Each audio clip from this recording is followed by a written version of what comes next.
Hi and welcome to Special Edition. I'm your host, Grant Skolnick. We have a very interesting show today detailing the Florida Department of Transportation and some of the programs that they have ongoing right now.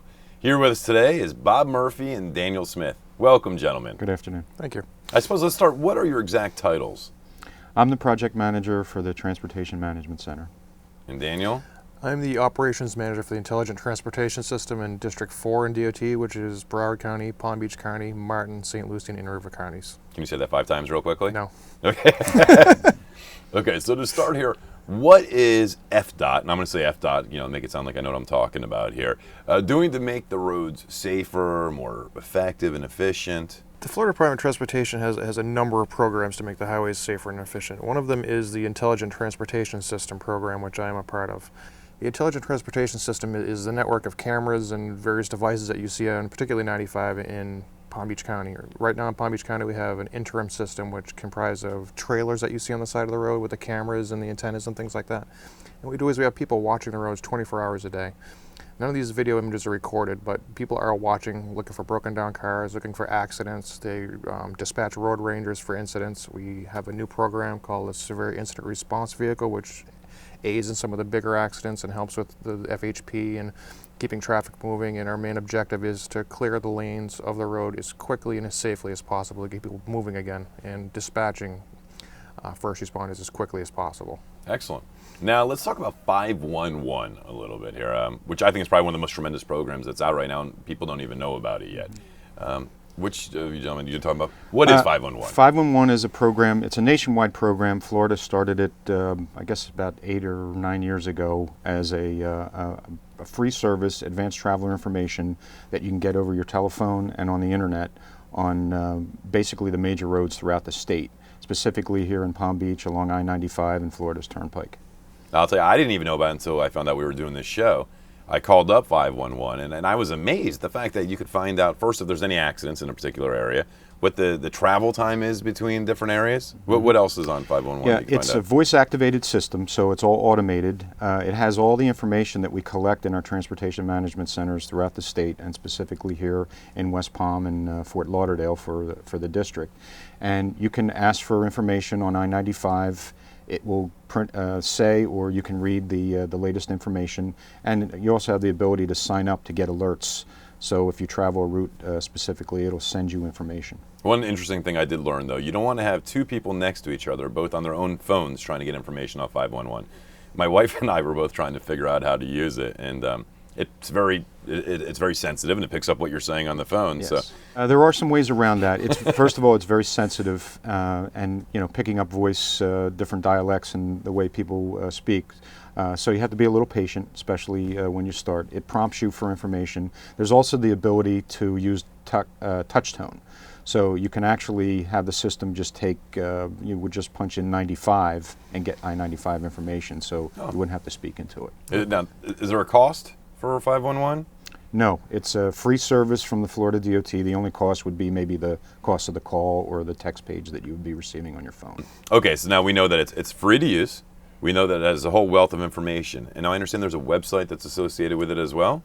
FL511.com pretty much has the same information, and again, it's statewide. So if you're taking a trip up to Orlando or heading up 95 into Daytona, Jacksonville, you can get a look at current conditions as they are on the entire length of I-95. FL511.com. Yes. That's what. Now, there's also another website associated with the Florida Department of Transportation as well, isn't there, with pictures and cameras? Well, there are camera images on the FL511. We also have a local site for District 4 of Florida DOT, which is the 5-county area, Broward, Palm Beach, Martin, St. Lucie, and Indian River.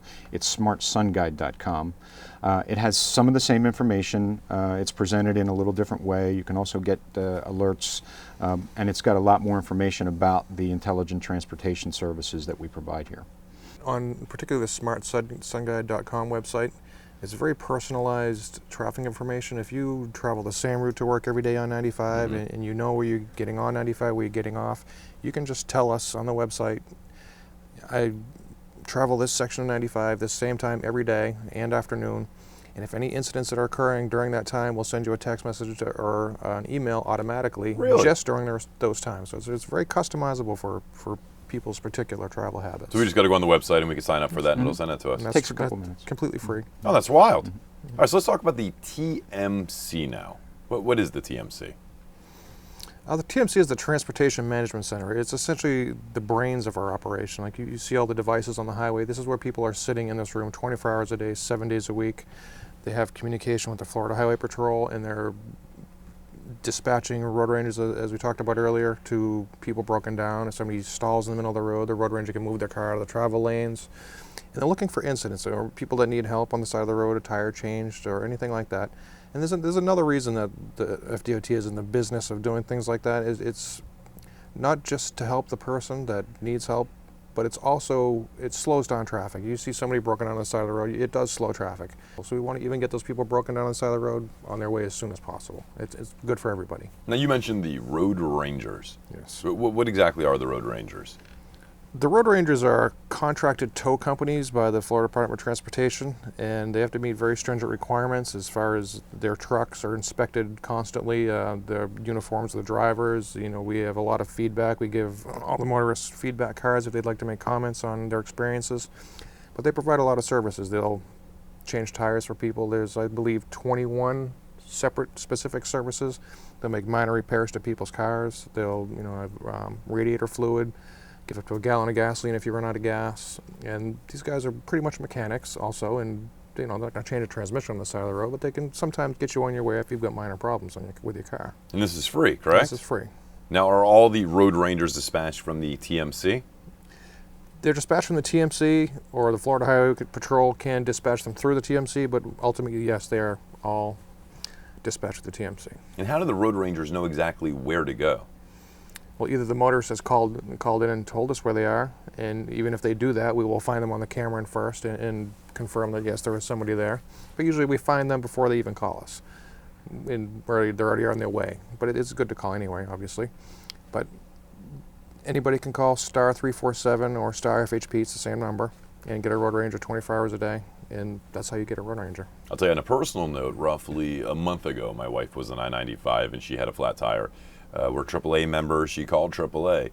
However, before the AAA ever got to her car, a road ranger happened to come by, helped her change the flat tire, and she was on her way before AAA even came to help her. She said it was one of the most amazing experiences she had, how quick and efficient it was to help her out. Yeah, the road rangers are on a regular patrol. They're always driving and looking for vehicles. They don't really stop and park. So they have patrol zones. They're usually about 10 miles in length, and they overlap, so we cover all the ramps. So they're always looking for stranded motorists and assisting the highway patrol with incident management. That's wild. Now, Danny, you said that it's checked with cameras first to see if the person is actually broken down. Yes. So are you saying the entire I-95 stretch, at least from Broward and Palm Beach County, has cameras that covers everything along the street? Broward, yes. Palm Beach County is coming very, very soon. Early next year, we'll have the complete permanent system in place. Right now, we have trailers that have cameras and various other electronics on it that we can move around as needed. So I can't say that every inch of Palm Beach County is covered right now, but it will be. That's wild. I mean, that's huge even for security reasons, safety reasons. Long gone, I guess, are the days when you're sitting there for hours and hours waiting for someone to come by, and you guys will know immediately. Yes. That's absolutely great. I've seen the road rangers helping the highway patrol before, going up and down. Now, what exactly are they doing? That's part of our incident management program, and really one of the main thing is for safety of the motorists and the incident responders. And the road rangers, since they're pretty much on the road all the time, often are the first ones on the scene. So if there's a call for debris or there's a crash, sometimes they're, as fire or police are arriving, they have arrow boards, they have cones and things that they can set out on the road to protect the scene, to protect the incident responders, and they're also trained on how to help clear accidents. And as motorists should know, that there's laws that, if there's just minor damage in a crash scene, you should move to the shoulder. Road rangers can assist to do that and move the vehicles off the highway. So as you've been telling us so far, the road rangers help keep traffic moving, help keep everything in an efficient and effective manner. What else does Florida Department of Transportation do to help keep the highways open and keep traffic moving? Well, the Transportation Management Center also controls all the electronic message signs, which some people refer to as the Amber Alert signs. They're the signs, most of them are across the highway. Here in Palm Beach, they're off on the shoulder because they were placed there during the construction. But any information that we have confirmed about any lane blocking incident, that message is posted up on the sign. So driving through Palm Beach, coming up through Boca, you may see a sign that says accident ahead at Hypoluxo. It would tell the motorists how many lanes are closed, and if we have information on congestion, that would also be posted on the electronic signs. So the signs aren't just for kidnapped children or look out for crimes like that. No. It actually talks about the Yeah, accidents. the Amber as well. Alert system, I mean, that gets a lot of attention. That's when we have a certain circumstance where a vehicle and a tag number has been identified in that type of incident, and we post that message on the signs. Maybe we should touch on the other two types of Amber Alerts. Similar to Amber Alerts is also we have a Silver Alert. A lot of people ask me what that means. A Silver Alert means an elderly person with maybe Alzheimer's has gotten in a car and driven away and nobody knows where they are. So that's what a Silver Alert is. So the Silver Alert is just like an Amber Alert where we're looking for a specific vehicle, the specific tag number. We've got all that information. And the other little newer than either Amber Alert or Silver Alert is called Law Enforcement Officer Alert. We had unfortunately a recent case, run of sheriff's deputies being shot recently in Broward and Palm Beach counties, and this sort of motivated the state level government to allow these messages to be put on the sign. So if there's been a law enforcement shooting and they're looking for a specific car, we post that information as well. So there are three basic kinds of Amber Alert-like messages we'll post. Okay, so we have Amber Alerts, we have Silver Alerts, and we have the Law Enforcement Alerts. Leo. Yes. Oh, I'm learning a lot here today. Now, I've heard something about the Severe Incident Response Vehicle, the SERV? Is that what Yes. that's called? What is that? It's a program that was started in Broward County about 5 years ago, and it basically is the DOT's representative at the scene. In many cases, during just routine lane blocking incidents, there was law enforcement, fire, tow. This is the DOT there, acting as incident command and assisting the agencies in whatever it takes to clear the road safely.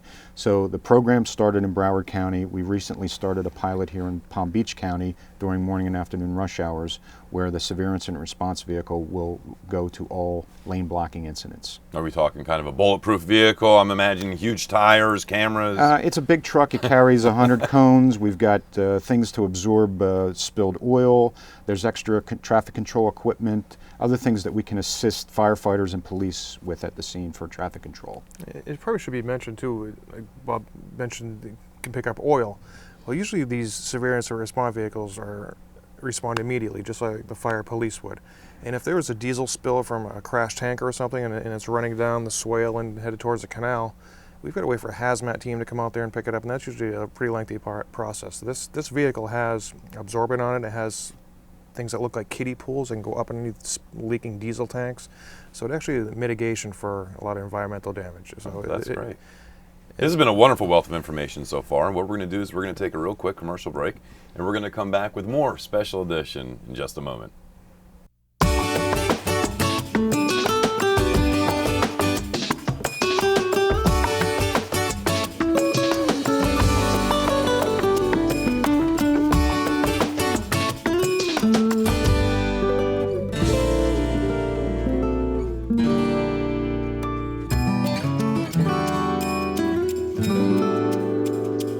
Sharing. Pass it on. A message from the Foundation for a Better Life. You were always there for me, pushing me and guiding me, always to succeed.